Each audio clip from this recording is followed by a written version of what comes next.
Hey everybody, welcome to Gootz Disney Pod. Sorry for the best of this week, but we are back. We're talking the Clone Wars movie with Jonas Barnes. Jonas, how are you, buddy? I'm good, man. Thanks for having me back on. Appreciate you. Thanks for doing this. We're on Zoom. Last time Jonas was in the Gootz Cave, but now he's on Zoom. Jonas, before we get into the movie though, last time you were on the show was February 2020. What have you been up to since then? Oh man. Um, I think everything that the world has been up to since then. Um, yeah, it's not like I've been floating around town doing a whole lot of stuff since then. Um, no, I got my own podcast started up since then. Um, about horror films. Um, Rebranded my show that I had, so that's cool. We'll probably talk about that later too. But Yeah. yeah, getting back to work, getting back to normalcy as much as you can. Yeah, I kind of feel like everyone in charge is like, yeah, we're not adjusting anything. Everything's going back to exactly the way it was in 2019. Shut your fucking pie holes and go to work. You know what I'm saying? Yeah, it's kind of insane. Like there was really no easing back into anything. It was just like, all right, we're fucking doing it all now. Like, Yeah, and I was talking to so many people who like they have to go back into the office, even though they were getting more work done at home. And I'm like, oh, that's depressing. Because for a minute I thought, well, maybe I'll just take a day job for extra money, like an office day job that like for extra money, I just toyed with the idea that I could do from home. You know what I mean? Because sure, that of course. makes office politics so much easier, and I can do some of that work and just some fucking money for figures and fucking horror DVDs and shit. And I'm like, no, now I'm like, fuck that. I'll just buy less shit. I'm not going into an office. That's insane. That's why I do stand up is to not go into an office. You know? Right. And the only thing, like, this is the thing with me, my job, my day job that I do is a brand ambassador. So I have to go out and be like in grocery stores and, Hmm. I got to be like in front of people and stuff like that. So my job was always one that I only could do in person, but it also wasn't like an office job. So the people that I was in front of, it was very controlled. Like, Yeah. so I wasn't around like giant groups of people like in my face. So it was no big deal. But I had to transition over and start doing like more photography or like anything that I could do. And that side job stuff became almost like my main job. Hmm. And now my brand ambassador stuff is almost like my side job. So I don't know, it stuff changed around for sure. Yeah, no, for sure. And now what's the name of your new show? I know it was called the Headliner series. What do you call it now? Yeah, so it was called the Headliner series, and it's still technically the same format. Like we do still have a 45-minute headliner and everything, but the way that we look at it is we tend to book more people that are a little darker, talking about a little bit more realistic stuff, and Hmm. and most of the time life in the world has its dark sides. So we transferred over, we rebranded, and now it's called the Traumedy Hour. Okay. So it's kind of cool because now we kind of have we allow the audience to kind of know what they're walking into and know that they could be hearing about some real shit on this show. It's not just going to be, ha ha chuckles. Like we're going to talk about real stuff. Like we're going to therapy, you know? Yeah. So it's cool. It's cool. I'm glad we're doing the rebrand. That's awesome. And you had your first one last week. How'd it go? It was good. It was the first one last week was kind of like it was like a soft opening, I guess, Hmm. because we did like a showcase. We just had some, just kind of tried out the new format, tried out the new name, and it was cool because everybody that came to the show because they saw the name. So it was like, all right, that's a good sign. Um, and then we're doing our first proper one on March 31st, and the headliner for that one's going to be Micah Fox.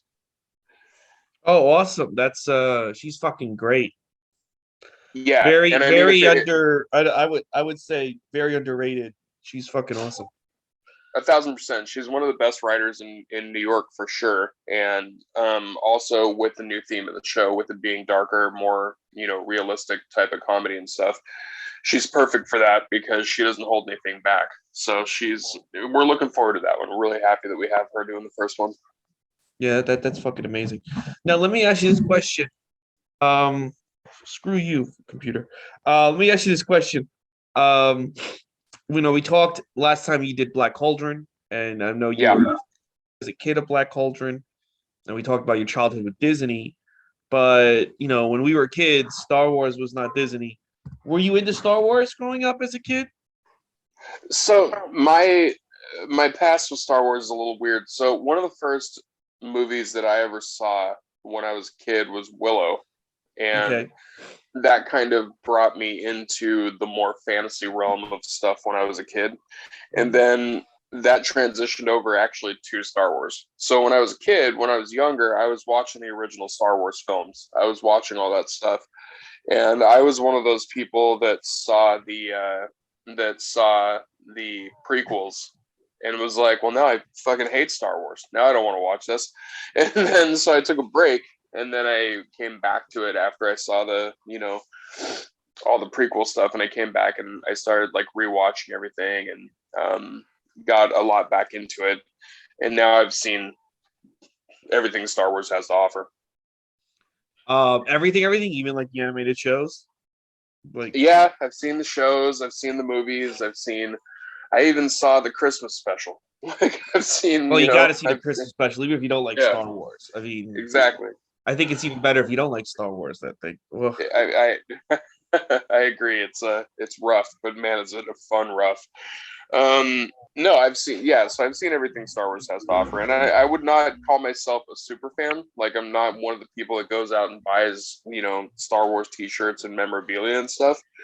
But also Star Wars was a part of my upbringing. Like Hmm. it was part of my life. So I always watch it. Yeah. Can I? I remember like in the 80s or 90s when Star Wars kind of on a pause. I remember like seeing like some of the nerd magazines, people with Star Wars memorabilia rooms, and Yeah. I think like around like 92 that was manageable. But like now, dude, they put out so much Star Wars stuff. You literally have to be Bill Gates. You literally have to have Bill Gates' money and then make it your full time job to collect Star Wars things. If you were going to collect every piece of Star Wars memorabilia, you know what I mean? Which is wild. That's wild to me. Like Yeah, it's just. I remember like walking. I don't know. I forget where I walked into, and I'm like, how much Star Wars shit is there? They constantly are making Star Wars merch, but it must move that they keep making it. yeah, I don't think there's ever going to be a time when Star Wars stops being profitable. Mm-hmm. Like I don't see that happening. Like I think it's one of those things that is so ingrained in American pop culture history that it will always make money. Like I feel like you can come out with a Star Wars movie at any time and it will make money. Like even the worst Star Wars movies still go out and make cash. Like it's Yeah. straight up. I'm not. Obviously they dwindle some, but like Solo came out. What a terrible movie that was, but it made so much money. You know. It did eventually, yeah, but it didn't make the money that like there was a time where a Star Wars movie was like, when you listen to like, because what year were you born again? I'm sorry. 82. Okay, So I'm so we're the 30. I'm same age. 39. Yeah, Yeah. I'm 81. When you listen to people like Kevin Smith or someone talk about when the Star Wars movies came out, every Star Wars movie was an event. Phantom Menace, even though it's not that great, that was an event, Yeah. And then you get, and we're going to talk about this with this movie, you get the Solo, and I went Friday night at midnight when Alan Fuchs after our shows, and we were the only two people in the theater, and I was like, remember when these things were events? Like they, what I mean? Shit, that's wild. That is Yeah. wild that you guys are the only ones in the theater. I remember, it's funny because I do remember the stuff with the Phantom Menace, and I remember the stuff with that whole trilogy. And even though those movies were bad, like there was still people showing up cosplay, like the whole Mm. thing. And that happened with all of them. And you're right, when it gets to like Solo and stuff like that, you're not seeing people do cosplay, you're seeing people show up just more like, fuck, all right, it's a Star Wars movie, I gotta go see it. Like it's That's but they kind of how still I come out. feel. That's kind of how I feel about Batman tomorrow. When I was a kid, every Batman movie, even up until the Dark Knight films, was kind of like, and I don't count Batman v Superman. That movie is Nazi propaganda. But every live action Batman movie was like in a, like my entire second grade. No, what year was I in? No, I was in second grade. It was the last day of school. My entire second grade class went to see Batman. Batman Returns. My entire fifth grade class went to go see that. Like Yeah. we all went in big groups. Even like when Batman Begins came out, it was like everyone, all the waiters at Caroline's, Dark Knight, me and my friend, all my friends I was hanging out with in Astoria.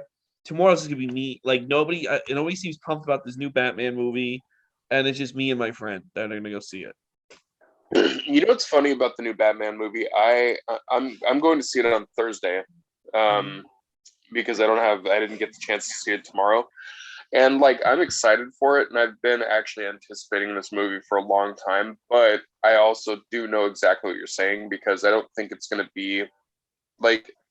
There's been so many Batman movies that have come out in such a short period of time, relatively, that Yeah, if it's you hard. count Joker and like the fact that like Yeah, he was in it's hard to Justice get League. excited.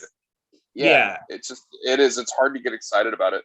But I will say this, I've heard from some pretty trusted people that this movie is like it's very much its own separate thing, yeah. and that they really did something cool with showing you a side of the Batman lore that that you haven't seen on film yet. So that makes me at least happy that it's going to be something that's at least a newish take on it.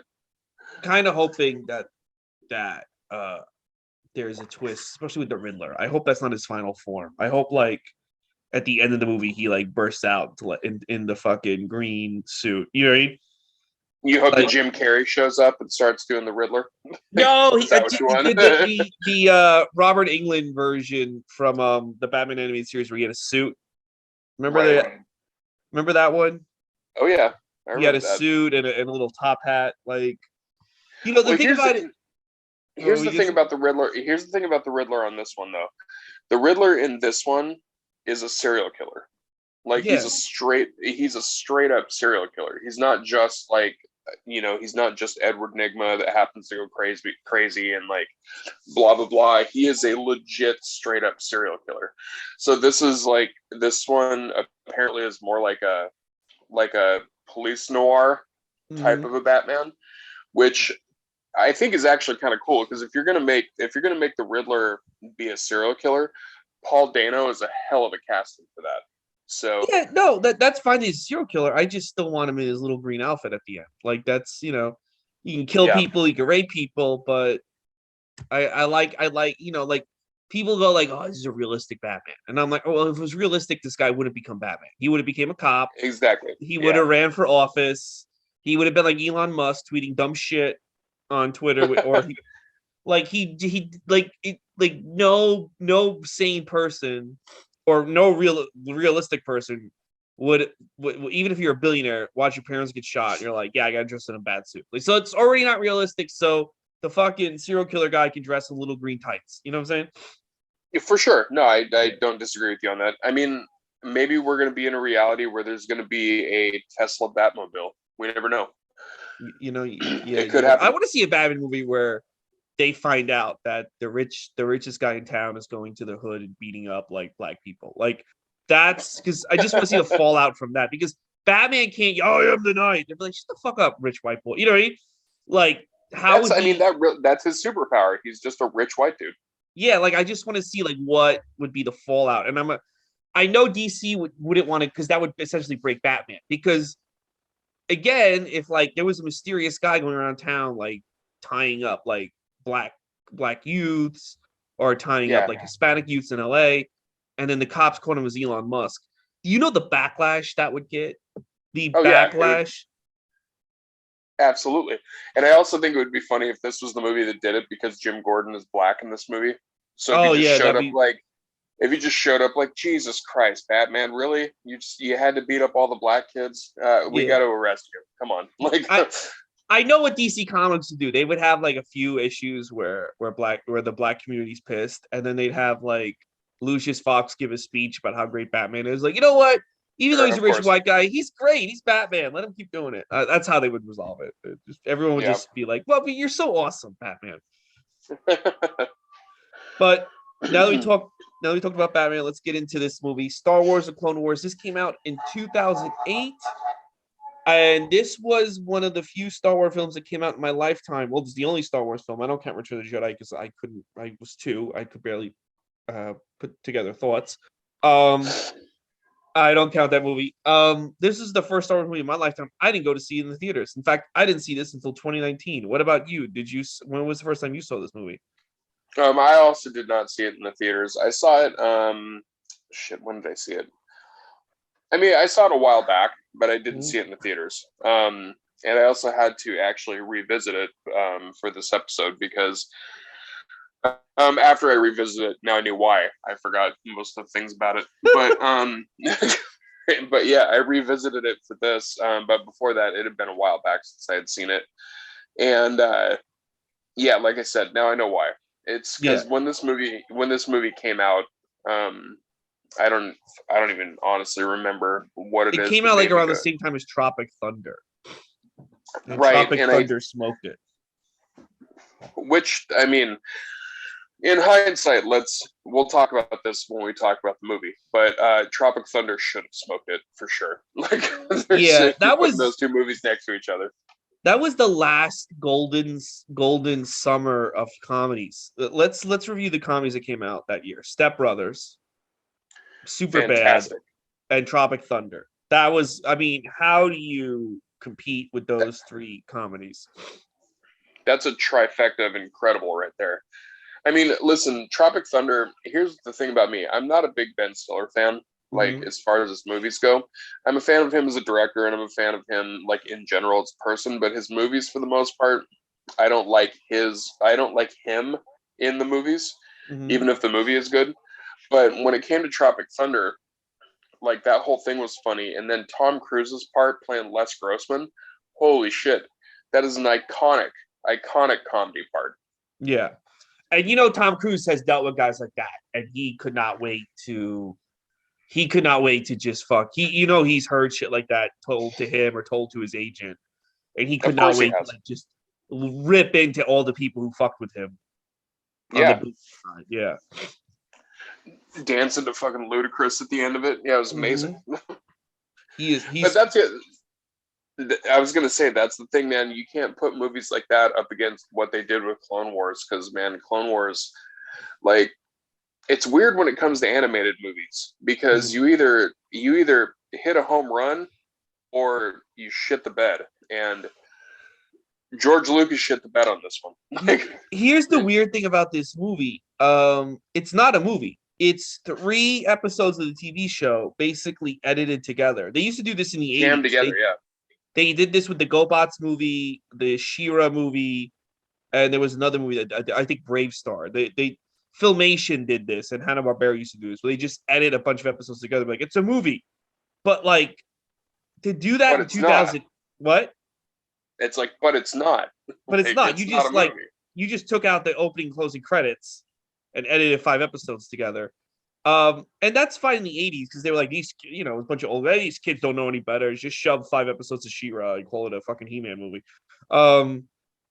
But that was the 80s. This is 2008. People were a lot smarter then, and Star Wars is a much bigger property.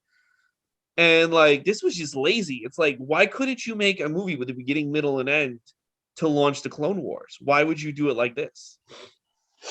And well, yeah, and it's also like, it came out in 2008, and the animation is bad. Like, it's not good animation, so that it takes away from the movie, like, because, I mean, or however you want to put it, it takes away from the movie because it is like the episodes jammed together, but also visually, it's really bad even for 2008. Like, it absolutely takes you out of the story of the movie. Yeah, at least it does for me. When I watch it, I'm like, all right, I can see why people didn't really latch onto this. Yeah, no, and the thing about the Clone Wars is it started off really bad, and people had the bad taste in their mouth in the prequels. So people were like, more prequel bullshit. Like, we're not getting any more Luke or Han. Like, fuck this. Nobody watched it, even though like the cartoon. But then the show got really good, really good. Yeah. And the animation really improved. but not a lot of people knew about it. I think until like it went on Disney Plus or Netflix. I still have friends who won't watch it, which I'm like, no, it gets good. But it takes a long time to get good. And if this It movie, does. and It if takes this its is your time. first intro to that world, you're like, ah, dude, I can't sit through 100 something episodes of this shit. You know what I mean? Right. You got to be kind of dedicated to it to sit through a lot of those. And Mhm. like I look at it the same way that I look at like if you get invested in the show, like there's a couple of shows that were like this that were live action shows. They weren't Star Wars or anything. But like I remember when I watched Dexter, like I got so dedicated to watching Dexter that I sat through the shitty seasons. Mhm. And then it didn't pay off at the end. It like, you know, pissed everybody off. But then I saw the new Dexter season and I was like, all right, this is way the fuck better. Like they, you know, they kind of know what they're doing again. Mhm. And the same thing happened with The Shield. Same thing happened with like just there was a bunch of shows like that where it's like you get dedicated to a certain point where you're like, all right, now I got to sit and watch this whole thing because I can't miss more of it and blah blah blah. Mhm. And it becomes just a fandom thing. And I think that Star Wars in general, people that watch Star Wars are in that same boat. It's just like shit. Something Star Wars came out, so now I have to watch it, even if it's Yeah. bad. I have to watch it. You know. Yeah. So let me review real quick what the plot is movies. There's not a lot of plot. There's like two main plots. There's three. Number one, they introduce Ahsoka Tano. Number two, they Mm-hmm. introduce Ventress. And number three, Jabba the Hutt's son gets kidnapped, and they have to get him back. Which I didn't know he had a son. I don't know why his son wasn't there to help out his dad. Once we get to returns, it's kind of a dick, I guess. But his son is very cute. He's very sympathetic, which was surprising. Here's the problem, though. Ahsoka Tano and this other Ventress, these are two like major characters that kind of change how what we knew about like the Empire and the Jedi, and they just kind of show up, be like, "Yeah, I'm here now." Like Asuka basically Right. just shows up into the battlefields, like, "Yeah, I'm here," and oh, Anakin, you're my teacher, and you're like, "Wait, what?" Oh yeah, Yoda sent me. When did Yoda like? And they never asked Yoda, "Why the fuck did you send this little girl to us?" She's Right. just Yeah. there. Just there. Yeah, Just what do you think chilling. of that? For such an important character to have such a, you're just here now. You know what I mean? Also, and I like that Anakin is essentially just like, oh, God damn it, fine. Like he wants nothing to do with it. He's just like, all right, God damn, like, all right, fine.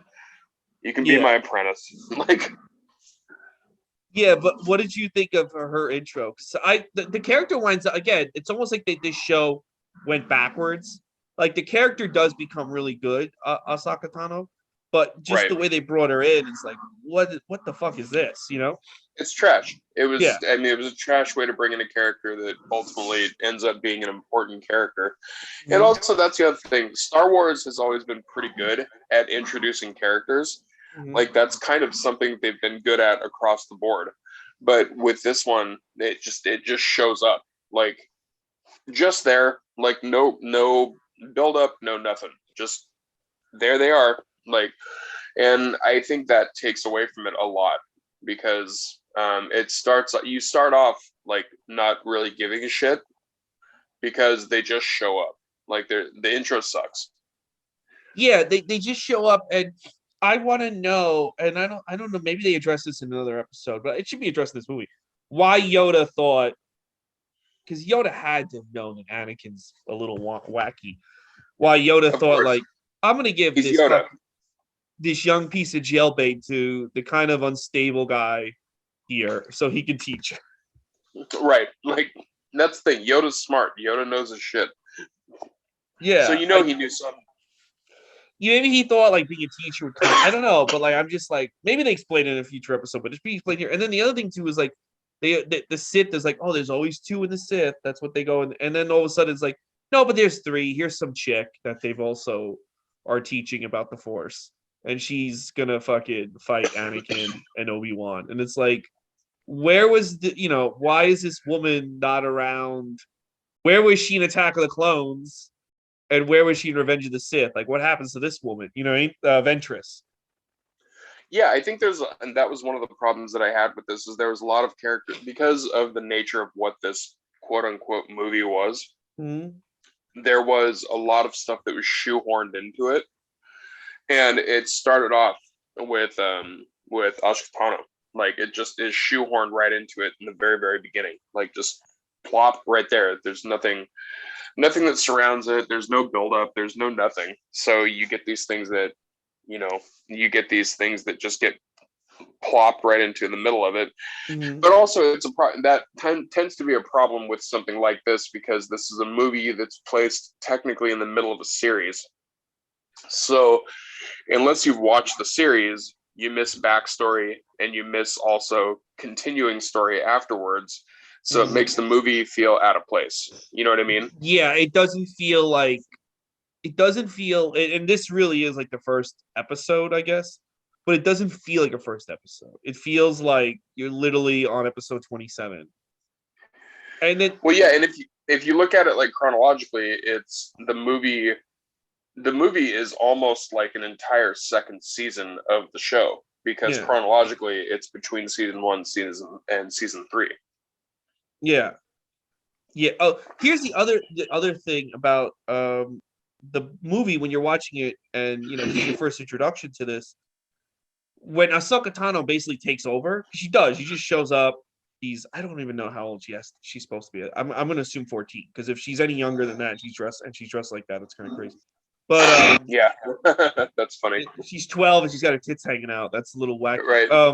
But the Never alien know. culture. It's Star Wars universe. You never know. You never. Hey, listen, different cultures. That's some. Yeah. So but so she's 14 and she's barking orders and she's already like kind of like bossing everybody around, and you're like, oh, this is like the kid show. Like this is very clearly for kids. Like this is not, and it winds up not being. But like I think a lot of people who went to the theaters, I know all my friends dismissed the Clone Wars after seeing this movie because they were like, oh yeah, this girl just starts bossing everybody around, and we've never seen her before, and she's like basically a little kid, and it's like, all right, we're done. And that's the other thing. It's just like, I don't know. I kind of thought this was a misstep for this to be the first thing people see of the Clone Wars. I don't disagree with you. I think it was a detriment to the rest of the series because I'm with you on that. I know a lot of people that saw this and then just didn't watch the show. They were just like, well, I don't need to watch the show because this is bad. Like, and that sucks because the show does, like you said, the show does get better. Like it actually gets really good, at a certain point. But it's kind of weird too because when you look at a series or you look at a show, if it is good in the beginning and it starts to peter out at the end, then it's kind of excusable because writing, you just run out of ideas, et cetera, et cetera. But if you have a show that starts out like shit or starts out like written poorly or animated poorly or whatever, and then it gets better at the end or like towards the last half of it, people aren't going to sit there for that. They're not going to sit through it. And this movie, unfortunately, as an introduction to the Clone Wars, it I think torpedoed the viewership of the series moving forward. Yeah, and I think because the Cartoon Network, I mean, I think like for the non-Adult Swim stuff, the level is low, so they got to continue the show for years without anyone really paying attention to them. But they were getting just enough ratings that like Cartoon Network could be like, yeah, we'll give another season. We'll give it. And probably also Cartoon Network was like, you know what, it's fine to have Star Wars on the air. But I never saw it repeated. Like, they repeat the Cartoon Network Teen Titans and regular show and Adventure Time 97 times a day. And this was like shown, I think, Saturdays at 11 a.m. or some shit once. Right. And then they basically moved on. They're like, yeah, this gets enough ratings to have one showing of the diehards. But they never really promoted it. And it was like, I had to like basically have some deep cut nerds be like, no, the show's gotten a lot better. And I'm like, how is that show still on the air? No one gave a shit about that in 2008. Now it's 2012. It's still on the air. You know what I mean? Right. It's like now people care. I think that's the other thing about Star Wars is that I think a lot of times things do come back around because when people start watching Star Wars later on, and also again, Star Wars is such a wide scope of a property that you have younger people that will start watching the previous movies or start Mhm. watching, all that stuff. And I think that also kind of happens where you'll see like a series get a resurgence. And I think this is going to happen moving forward. It's going to happen with Boba Fett. It's going to happen with fucking Mandalorian. It's going to happen as people that are younger now, as they grow up and see whatever the hell Star Wars comes out with at the time when they're, like a mid teenager, late teenager, or whatever. It's going to make them go back and be like, oh, now I'm going to watch The Mandalorian. Now I'm going to watch Boba Fett. Now I'm going to watch this and this and this and this. It's just going to go back. And I think that's probably what something like Clone Wars is going to have. I think that's how it's going to live on kind of in infamy, is I think it's just going to be a lot of repeat value from people that haven't done that deep dive into the back catalog of Star Wars. Yeah. Um, what did you think? I'll tell you the one thing that I liked. I thought right off the bat, even though this movie isn't that good, Anakin is such a better character, and he gets better too. Um, Anakin is such a better character in this movie than he is in Attack of the Clones and Revenge of the Sith. You kind of get why people like him, why people believed in him, because he's kind of a dick, Sure. but he's a fair dick. Right. I think he's significantly better in this than he is in the movies. Yeah. Like, because, I mean, also, the movies, the live action movies, Anakin could be more unlikable if they tried. Like, Yes. I don't know how they wrote him in that movie to be that big of an unlikable piece of shit, but they succeeded in that for sure. So in this movie, I think even a small improvement would have made people be like, oh, okay, cool. Like Anakin's dope. But in this one, it was more than a small improvement. Like his character is so much better in this. I agree with you 100%. He's actually likable in the sense that like you see why he is revered the way that he is. Yeah, and why And you see that, Obi-Wan likes him. Like when Obi-Wan treats you like a brother to me, I'm like, you must not have any friends and think this dude's like a brother to you. right. I mean, like, yeah, you can see that he knows his stuff. You can see why people would respect him. Like you can absolutely see that in this. And I would say that it's definitely a bright spot in the movie for sure, and also a bright spot in the series in general. Actually, Also, now that the I'm guy that kind of got to thinking do about it. Obi-Wan's voice, I thought was fucking great. And what I Oh like fuck, about who was that too? You're right. I have to look really quick. let me look it up. James Arnold Taylor. Oh wow, I think he's like been Oh on yeah, this. he's done a bunch of stuff. He was Ratchet in Ratchet and Clank. He was Oh, he Titus doesn't in look like Final I thought he'd Fantasy look. X. No, he's definitely got a face for a voice actor. That's who he is. He's done a bunch of cool voice acting. Yeah, he's really good. He sounds just like Obi-Wan.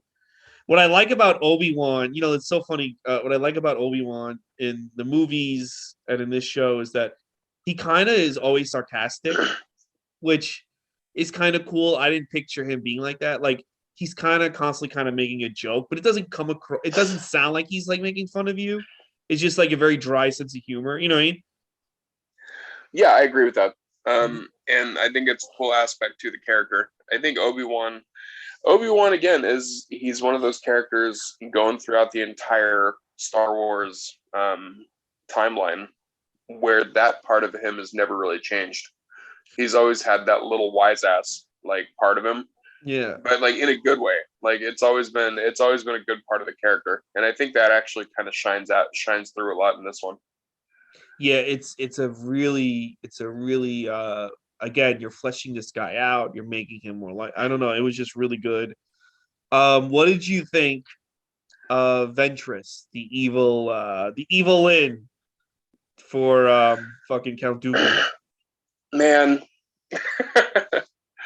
okay, so I'm usually like I'm almost always like rooting for the bad guy, so to speak, in Mm-hmm. movies and shows and stuff like that. As far as like not rooting for, but like I always want a bad character, a villain, to be fleshed out really well, and I'm always like, that's always what I'm going for, especially with Star Wars. Like if you're gonna give me a villain, Like, give me a good villain, you know? Like Yeah. Darth Vader. Like, I will say this, as far as like the trilogy goes, like the shitty trilogy goes, I like Darth Maul.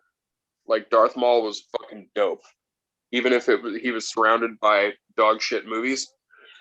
I love Darth Maul. Mhm. But when it comes to Ventress, I tried. Like I tried to like Ventress. And I didn't. Like I didn't at all. Um I don't know. I think they did Ventress dirty, to be honest with you. Yeah, she just kind of comes across as like again an '80s cartoon henchwoman. Like Right, yeah, yeah. I'm evil. You know what I mean? You know who she reminds me of, honestly? She reminds me of a really weak ass version of Baroness from G.I. Joe. Yes, yes, yes. You know what I mean? Like Baroness actually like scared me. Like Baroness would fucking kill you in your sleep. Ventress was kind of like that, but like the diet version. You know, it's just Yeah. like very, very Ventress would like attempt to kill you in your sleep and trip and fall down and wake you up and like right. You'd be like, I don't. Well, like, what are you doing? Like, I'm not even yeah. allergic to that. Why were you gonna give me that? Like, Oh, you know, I don't know. I'm the Ventress, but yeah, yeah. just And very cookie cutter. Like yes, as very. far as villains go, yeah, like nothing that really made it stand out. Yeah, and guys, I'm sorry. I usually last time Jonas was on the show, we did a beat by beat breakdown of the plot, but there really is no plot to this thing. So that's why I'm There's just no kind of plot. hitting. Yeah, there's no plot to break down. Like Yeah, it's very simple. yeah, like there's a war on a like a city planet, like almost like a video game level, and Asaka Tano saves the day, and then they fight Ventress somewhere, and then Anakin has Jabba's baby, while Jabba's uncle has Padme kidnapped, and then it all just kind of resolves in with really nothing going on. What Right. did you think of the expansion of Jabba the Hutt's family? We never really got into his family, but apparently he has a gay uncle and That's and a funny. baby. That's yeah. I remember when I first saw Clone Wars, I did not expect to see a Jabba the Hutt baby showing up. Um, that's something that came completely out of left field for me. Yeah, But also as a side story, it seems completely pointless. Like I don't see any reason that it ever even needed to be added to the canon of Star Wars. To be really honest, because what I don't even remember how the fuck they pronounce the name Rhoda. mm-hmm. Like it doesn't add shit. Like it doesn't add anything. Like it's I don't even know why it's there. And it almost like take like now I liked Java's son, and I felt bad for him when he was like sick and they didn't know why he was sick and he was dying. I don't know. I Well, like that. you kidnapped a kid. Like Yeah, but how now do like you? I don't. I shouldn't feel bad for Jabba the Hutt. Like I like That's what I'm that's saying. It's like how do you kidnap a kid and expect people to be like, yeah, fuck that kid? Like you can't. Like yeah. it's And there was like there was almost like this like he's Jabba's kid, and it's like yeah, but he's still a kid. Like yeah, he's also how still a the child. fuck did who did Jabba fuck and how did Jabba fuck? I mean, that's I feel like that's a whole different conversation because like where is it? What does he use? Like is there a Jabba dick just hanging around somewhere that we've never seen? He must be sitting on it. Like He's oh, gotta can you be. imagine like he's got to have like he's got like he's like all right, I'm gonna fuck like let's say Luke died in Return of the Jedi. It's like all right, it's time to fuck Princess Leia, and they gotta Oh turn no. him. They gotta turn him upside down, and this giant cock just comes. Oh God, Jesus. No. It's gotta smell terrible. It's Oh just like yeah, because it's like the who the worst. it is You clear know he's that you know that Jabba's dick is 90% foreskin too. Like it's just yeah all skin. It's just the worst. yeah because like he's into like humanoid women. That's why he has them all half naked running around. And but he had to have fucked another hut, and it's like what did the feet? it just is like, well, I don't know. It was just like I don't need to have all these thoughts in my head during a kids movie. Like, you know what I mean? Like, And why would you even put that in the heads of anybody like at all? Like it's just you don't need to have that there. That's an unnecessary addition to the yeah, Star Wars universe, like at yeah, all. and we've never seen the son again. I mean, the son at this point would probably be at least in his 50s. We've never seen him again. I don't feel like he's going to be showing up in the movies at all. I feel like this was his one and done. Jerry Seinfeld's writing it. Sorry, I don't mean to interrupt with the breaking news, but Jerry Seinfeld is writing and directing a movie for Netflix about the invention of Pop Tarts called Unfrosted. Sweet, that's something I definitely don't want to watch. It's like this is what you return to after all these years, dude. Like, oh, what's the deal with frosting? You know what? I don't need that in my life at all. here's some like, you know what the fun Netflix? I'm convinced Netflix is like determined to like end entertainment. Like, you know how many millions that they're giving Jerry Seinfeld to make a movie about Pop Tarts? Like, this is like why people. This is why you have. I hate to say this. This is why you have producers and dickhead executives that say no. This is why people. This is why people are paid to say no because Seinfeld walks in and goes, "I'm going to movie about Pop Tarts." You're like, "How about another season of Seinfeld? Here's an extra Right. 4 million." You know, You that's know what what's people gonna want to you see. know you know what's gonna make me watch a Seinfeld Pop Tart movie? But The only thing that's gonna make me watch that is if the finale of that, the final episode, like the final act of that, is Kramer showing up and introducing a new black Pop Tart. Like that's the only way. the movie ends when they're doing the big presentation for like they're launching like the Pop Tart like on the they're launching like the Pop Tarts in the stock market. I don't know if that ever happened with Go Meter. And Kramer's like everybody first just screwing the N word at the meeting, and then they movie he's ends. just he's screaming at a black cherry Pop Tart. That's what it is. It's just that's the whole time. Yeah, I don't care how they created Pop Tarts. They created Pop Tarts, and I eat them sometimes. That's the. I don't need you. Save your millions and make another episode of Seinfeld. That's all I need you to Also, do. people that eat unfrosted Pop Tarts are serial killers. Like Yes. full stop. If you're eating a Pop Tart that has no frosting on it, you live a life of pain 24 hours a day. Like there's no way. Yeah. Just don't eat a Pop Tart then. No, it's disgusting. You dude, why would you? Jerry Seinfeld doesn't need to be making a movie about Pop Tarts at all. Why him? Why is he the one that's making a movie about Because that? now when you meet with Netflix, you can pitch any insane idea, and if you're named, they go yes and give you full control, and that's why everybody's doing stuff with Netflix. And then everyone's gonna watch it because like, well, Seinfeld wrote and directed the movie, but it's not gonna be anything anyone. They're gonna be like, what is this? And but they just keep approving everyone's dream project. But half the time, Jesus Christ. people's dream project isn't that good. And how about you do this? How about you do that? That's why again that's why this all is proving like not the rape part, but like when Harvey Weinstein like no that's Right. it makes it like oh yeah well, you do need a Harvey Weinstein who's kind of like a dick who's like that shit's stupid. Why don't you make this? And next thing you know they have Oscars. You know what I'm saying? Right. You need a Les Grossman. That's what you need. Yeah, You do yeah, need one of him. yeah. Dude, give me a Pop Tart movie that is written, directed, and narrated by Gilbert Gottfried. I'll watch that.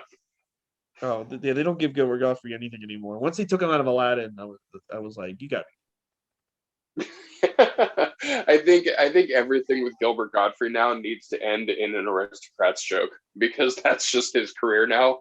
Is just everything he touches is just unfortunately. I love Gilbert, but fuck man. They really did him dirty after he lost that Aflac sponsorship. They were like, we literally can't do anything with you anymore. We apologize. I got so annoyed when and I've talked about this in the podcast multiple times, and I'm sorry to this is what we do in the Disney podcast. We go off track It sometimes. happens. It I got happens. so annoyed Well, when although this is Disney related, when he wasn't the voice of the parrot in the new Aladdin, and when they asked Guy Ritchie, he's like, well, that would be unrealistic. And it's just like you have a fucking blue genie and a flying carpet, you asshole. Why dude, can't you have a Jewish? Why is the Jewish parrot the line you will not cross? You have a genie with Will Smith's full fucking face, Yeah. and you're telling me that you can't have Gilbert Gottfried playing Iago? Like, come on. There were so many things that were weird about that movie anyway, but when it came down to that, like, I yeah, love you like gotta that have. they're adopting these animated.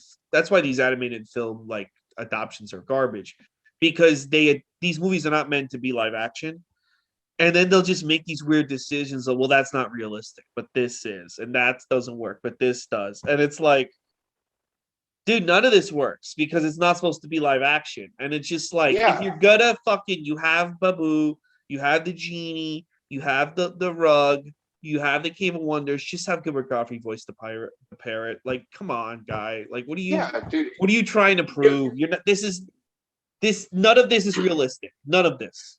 yeah, give the people some nostalgia. Like everybody knows that voice with that character, and Mm-hmm. he's still alive, and he could probably use the work. Give him the work, you know. And Disney does that weird thing because sometimes, like Disney's weird, and this also does go back to the Clone Wars. Mm-hmm. When it comes to Disney, like when they miss hard. Like there's very few times when you see a Disney property or a Disney movie or something like that that's just kind of shitty. Like it's either great or it's fucking terrible. Like there's really no gray area. And they did the same thing with the Lion King. That live action Lion King movie is a National Geographic documentary with weird voice acting. And it does not translate well at fucking all. It's Like an that's not a abomination. movie. It's horrible. There's no reason that that movie ever should have been made. Like Mm-hmm. ever, ever, ever. And this also goes back to the Clone Wars. This movie is bad. Like Yeah. I know that we've talked about this a little bit so far, but just from the most basic standpoint, it is a bad movie. And that's not even to say the animation or anything. Like just as a movie, it fucking sucks. It's And not because it's not. It's just a bunch of things that happen and then it ends. There's no yeah, like plot. There's no like journey. Ahsoka Tano doesn't even have a. Does he like? She has no moment where she's like, "Am I? This is a giant war. This is this is the equivalent of just shoving a 14-year-old, like flying a 14-year-old girl from Long Island into the Ukraine and being like, I am now going to be the assistant general in charge of the Ukraine forces, and just excelling at it with no doubt, with no like, what am I doing here? You know what I mean? Like, nothing. There's no conflict, like no there anything. should have been I would have said the first movie there should be a story arc of not only Anakin, like, can I trust Ahsoka Tano, her being like, fuck, I'm a general in a war and I didn't even have my period yet. I don't know if they have their periods on the planet. You know uh what? I think they probably do. okay, I can I do this? I don't Yoda thinks I can, but he might just be fucking senile. What the fuck? And then at the end of the movie, like, yes, I can do this. Like, yes, that should have been. But no, she's just like, I got this, and she's got it, and she does. And all the soldiers are like, yeah, I'll listen to her. Right. And that like if you would have even added just that little bit to her storyline, just a little bit of a thing where there was some sort of a character arc, where there was like any sort of a conflict internally, you know, Yeah, anything that was like, can I do this? Can I not do this? Maybe I shouldn't do this. Anything like at all, it would have elevated it just enough to where there was actually some interest and actually made you give a shit about the movie. yeah, But instead, it literally is just like you said. It literally is just like, all right, I'm here. I'm a general. Let's fucking do this. And then by the end of the movie, like there's nothing there. Like there's yeah. absolutely There, no story like there's built like at there's like all. 30 seconds where Anakin's like, I don't want you here, and then like 40 seconds later, he's like, all right, I guess you're here. Yeah, it seriously I is. It's guess like, you're I don't here. want you here. And she's like, fuck you, I'm staying. And he's like, all right, cool. All Like, right, it's cool. just, All right, that's fine. And Obi-Wan is just like, oh no, she's here. It's fun. It's totally cool. It's yeah, and, it's and, and Yoda, for being like the smartest being pretty much in the entire Star Wars universe, um, looks like an asshole. Like, he totally, like, they played even Yoda dirty. Like, he basically is just like, all right, yeah, she's cool. Like, don't worry about it. Like, no big deal. yeah, she's got it. She's got this. Yeah, well, Just like, you listen to well, me. I I'm mean, not going to the tell you why, not gonna give you any reasons why. She's here. Now you fucking deal with that. The Like, one that's thing, all like it is. the one thing that they kind of like, the one weird thing about the prequels, and they never really like go into this, and this would actually be something to go into, is that like they seemingly have no problems electing like a 12-year-old girl to be the president of a planet, and she None. says in They have Pack no issues with it. what happened? I said they have no issues with that. No issues. They're And then cool with it. she talked about Attack of the Clones, that like, oh, I was enrolled in the child politician program, and then and also Phantom Menace, like, oh, he's too old to become a Jedi. So there is like this weird thing where children are right away placed into like positions of power and authority, which they've never touched upon, which I don't think Disney will either, because like I don't know, it's like a weird thing that like, why can a 10-year-old run for president, and why are we going to let her like win? You know what I'm saying? Right. And that's actually really funny because I never really thought about that. Now that you say And it. there was a program. She's in a program, Padme, and like at 20, she's already like kind of like, Obama is today, like an elder statesman in retirement who's gonna like be a senator now. And it's like what is that's fucking bizarre. And I guess the Jedi's have the same thing, but that's fucking so. Maybe like at 14 you can be a general in the war, but I want to go into more like why that's okay and allowed in this reality. You know what I mean? Do years work differently in the Star Wars universe? Maybe because if you look back, come to think of it, like as I'm going through this in my head right now, real time, like in the Star Wars universe, people that are in a position of power are either old as fuck or they're super young. Like there's not a whole lot of in betweens. You know what I mean? Yeah. Like they're either like on their deathbed senior, or like they're like you were saying, like they just got their period. Like they're either real young or real old. So I don't know. Maybe that's a thing that like maybe within the Star Wars universe, like those are just the two things that they go for. Like Yeah, maybe. either you're an elder or you're fresh. Like one of the two. Yeah, because the Clone Wars is only supposed to be 3 years. Feels like it went on for like 20. You know what I mean? Was Oh like yeah, like absolutely. so much shit happens on this show, and it's like, is this really all happens in 3 fucking years? Holy shit! Like, when did they have a? Did they ever have a day where they just like took a shit and slept in? Like, what the? No wonder he turned Right, evil. right. They had no rest. They had no Yeah. rest at all. So That's what it was. They turned evil from sleep deprivation. yeah, That's that's what it why was. that's why Anakin's like, they literally just keep sending me on missions day after day. Like I've been on Yeah. 97 missions. Did you not have like an extra hour to like lay in a deprivation tank and just relax? Like Yeah, I don't think he nothing? did. They're like, a Jedi doesn't relax, Anakin. A Jedi, fuck that. Yeah, but I'll say this, guys: give the show a chance. There is a chronological orders for the show that you can find online, because they made it out of order, story. But like, find the order, watch it in order. This show gets really good and it ends tremendously, and you'll really like Ahsoka Tano. You'll really like a lot of the other characters on the show. It gets good. Don't let this movie. You will have to watch this movie as part of it, but don't let the fact that this movie is a big piece of shit I stop you mean, from enjoying the okay. film. Will you have to watch the movie though? Like honestly, I feel like you can just Wikipedia the movie and just watch the show. Nah, Like that's true. I mean, honestly, I do because like I mean the movie. Watch the movie if you're a completist, I guess, because that was the reason that I watched the movie. I mean, like Mhm. that's the reason that I I think watched it, yeah, I Exorcist think if you're a 2, Star Wars you fan and know? you're like watching all the Clone Wars episodes, you're gonna watch the movie out of curiosity at the very least. Right, right. And I don't want to tell people that they have to watch this movie in order to understand the rest of the Clone Wars show because I don't think that's true. But yeah, I mean, if you got a what hour and a half or whatever it is to kill, Mhm.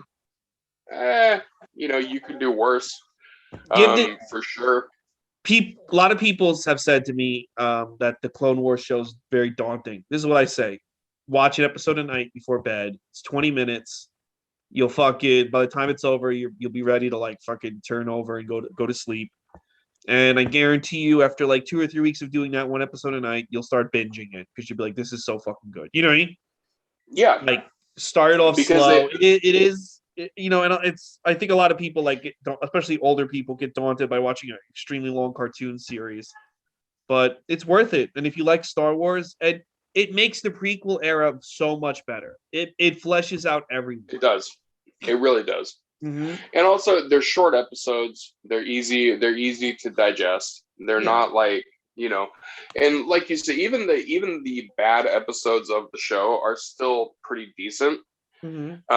Which is why, like, again, I don't want to dissuade people from the series, because the movie honestly it's a misfire. So, like, you can watch the movie for sure. Like, if you want to watch it, but you don't have to. Like, the whole series itself is much more worthy of your time than the movie, unless you just absolutely want to see the movie to complete it. Yeah. No. Yeah, 100%. But yeah, I would say skip the movie. Disney Plus has all the episodes. Watch this. Watch Rebels. Hey, did you ever watch Resistance? This cartoon show that takes place during Force Awakens. Fuck no, I don't think I did. That's a bad one. That Shit, is. maybe that's something I've missed. Check it out if you want. It's pretty bad. It's No, if it's terrible, I totally want to watch it. I don't know more. why it exists. I'm okay with that. I like terrible stuff like that sometimes. It's yeah, and whew, it you know, I thought, oh, this will flesh out the sequel era better, because I think I don't think now that it's over, I don't think those three movies have any reason to exist. They really do nothing but kind of like dilute. No, they don't. Yeah, they don't really don't do anything. But I thought maybe the series would, and the series says, no, none of this should be happening. This series just enforces that. You know what I mean? Like, right. It's not, but yeah, that was I always like it when I stumble onto like a random thing with Disney, because I know Disney especially, like, Mhm.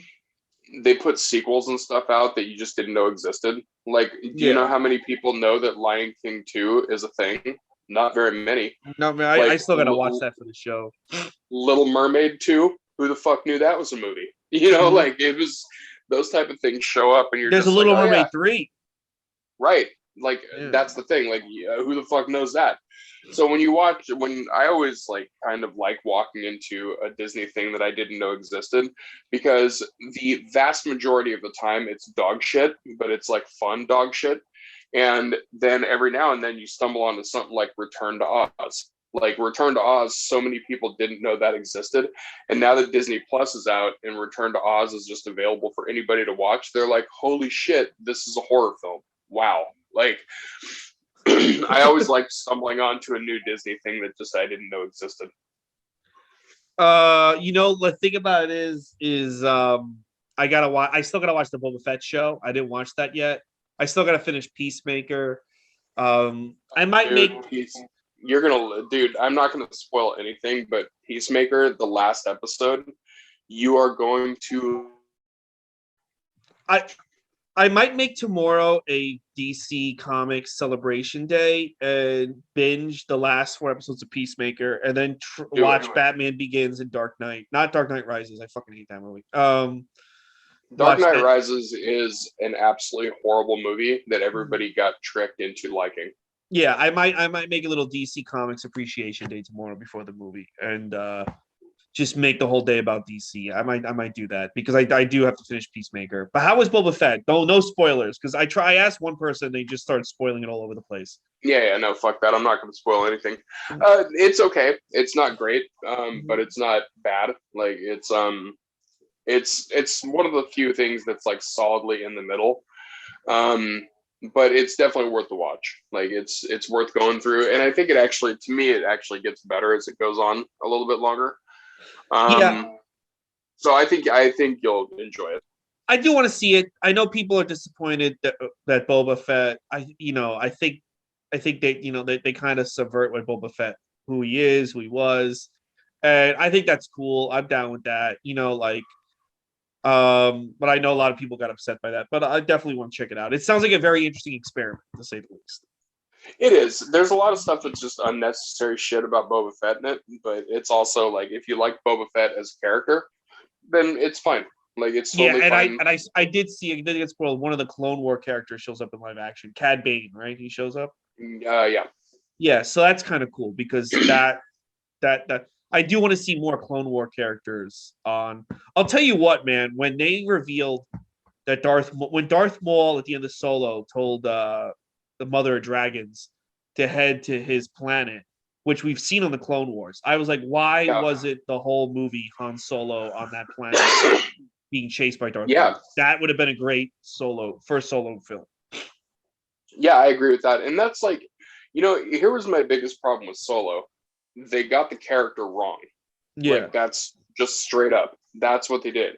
They got the character wrong. They didn't treat Solo in the movie as Han Solo was in the rest of the films. No. He was and like it was the weirdest misfire because it was just like the character's already written for you. Like what the fuck are you doing? So it made the movie weird. But yeah, if they would have done that, that would have been way better. That would have been awesome. That it really would have been. Jonas, where can people find you on social media? Facebook and Twitter. Facebook, I pretty consistently have a picture of Guy Fieri with Willem Dafoe's face superimposed on it as my profile picture. That's so what that is. Okay. Yeah. If you just look up Jonas Barnes, you'll see that. But also on Instagram, I'm at Jonas Barnes Comedy. That's where I post any of my photography stuff and also like show flyers and stuff. And then if you want to see me shit post a bunch of stuff, that's on Twitter, and that's just at Jonas Barnes on Twitter. And yeah, so that's where I post. Instagram is where I post most of my show stuff. So if you're looking to see some dark comedy and a long headliner set in New York City proper, we've had Gootz on the show before to do his headline set. We'll have him back for sure. Yeah, that's where you'll find the stuff. And guys, if you want to follow me on social media, please, it's Ray Gootz on Instagram and Twitter. Check me out. Also, please come to my monthly show at the Stand. Next one's March 22nd at 7 p.m. You can discount code Ray Show to get in on a discount. Also, if you like the podcast, please subscribe and give us a review. We need more of that. Again, the archives, just so many great movies that we've talked about. Next week we're going to be doing The Force Awakens, but I do not awaken. Holy shit! And speaking of which, speaking of podcasts and you, Ray, we need to have you on our horror podcast so we can. What's that called again? Why don't you about horror films? Another goddamn horror podcast. So awesome. You can find us on all social media at AGHP666.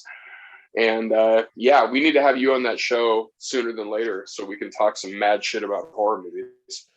Yeah, I'd love to because I have a lot to say about horror films. Sometimes I think about like rebranding this as like a horror podcast, and but like there's still a lot of Disney movies that I want to talk about. And when a couple of times when I've had this as my credit, people come up to the show like, I love like a Disney podcast about with comedians. I'd love to hear that. And I'm like, yeah, you should be listening to it. It's a fucking great podcast then.